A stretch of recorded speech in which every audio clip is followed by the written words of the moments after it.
We also met with a former legislator to share his thoughts and experience on the realities on ground regarding constituency projects. Listen to what Samson Osage told us. The subject matter of constituency projects have been one of intense debates, particularly among the Nigerian public. Of course, most vociferous among the critics of members of the National Assembly are the civil society people, and of course a good number of public affairs analysts. And I have often said that these criticisms have been borne out largely of ignorance of the practical reality of what the constituency project itself entails.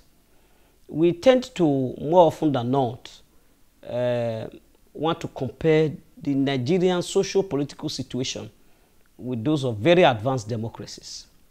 In the advanced democracies, the idea of constituency projects are still very much prevalent, but not in the degree that we find here in Nigeria today. We lived in a very undeveloped communities. I mean, our constituents, most of our rural areas, even our semi-urban areas and urban centers have development needs that are beckoning for attention. And for people who take the decision to contest election to represent the people at those levels, they cannot close their eyes to the needs of those communities, in terms of provision of basic amenities. I mean, the Nigerian populace today is not interested in how many motions and bills a legislator sponsors in the House of Assembly or in the National Assembly. Those ones does not make direct impact to their life and their immediate environment.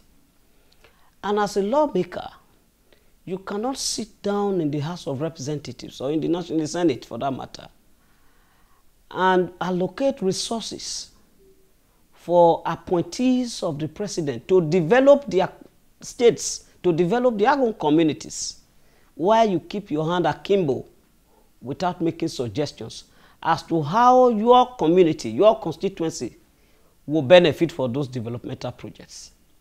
So the concept of constituency project is born out of the need for the legislators themselves to facilitate, to attract development projects to the constituencies they represent, so that the people in their constituency and the entire constituency environment can feel the impact of government's development agenda in their respective areas. So I do not think there can be any strong argument against it. This is one argument they can never win, so long as lawmakers will continue to contest election and they will continue to make promises to the people that elect them that they will attract development. And the other side of the ignorance displayed by those who have often criticized constituency project is that they tend to argue that lawmakers are supposed to look at the budget and nothing more. Look at it, rubber stamp it, return it to the executive as it has come, and then you have no other role. And I think that is gross misunderstanding of the provision of the Constitution, which requires the lawmakers to consider the budgets. Because budget proposals are brought to the National Assembly as budget estimates. It is not a final product. It is not a final appropriation document. They come in as estimates. Upon consideration by the legislature, then it becomes a budget itself, strictly speaking. So what makes it becomes a budget is the consideration accorded it, or that is accorded by it by the lawmakers themselves. And then this consideration can take different forms. The legislature will have to consider whether monies appropriated for the different heads and subheads in the budget are monies that government can, within its medium-term expenditure framework, can generate by way of revenue to be able to meet those expenditures. It's just like saying, for instance, that the Ministry of Works as an agency of government is illegal. Because the Ministry of Work is not established by law. Have you ever heard this? All ministries of governments are not established by law. But these are ministries that to whom funds are allocated to. That is one. Two, the issue of constituency projects are issues that are incidental to the exercise of powers of appropriation of the legislator. If you say the legislator has power to appropriate funds for developmental projects in the country, and the legislators not introduce, for example, a 20-kilometer road, federal road in his constituency that has been abandoned or that has not been done, and the people in that constituency requires that road, and then the legislator now introduces it into the national budget, and then, of course, make provision for it. What is illegal in that? It is in the exercise of its legislative powers of appropriation. So the issue of constituency projects are not illegal in themselves. They are the products of the exercise of the legislative powers, the constitutional powers of the lawmaker, and of course the legislature.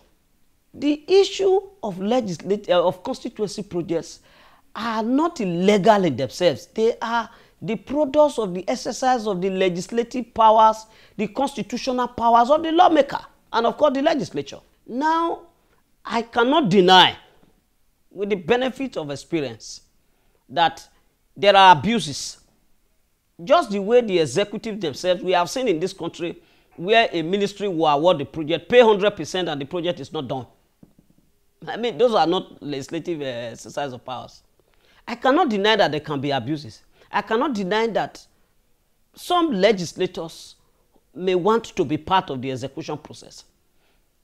But I also do know that as a legislator, you cannot introduce a project and then go to sleep without monitoring its exercise. It is the degree of your involvement that calls for concern.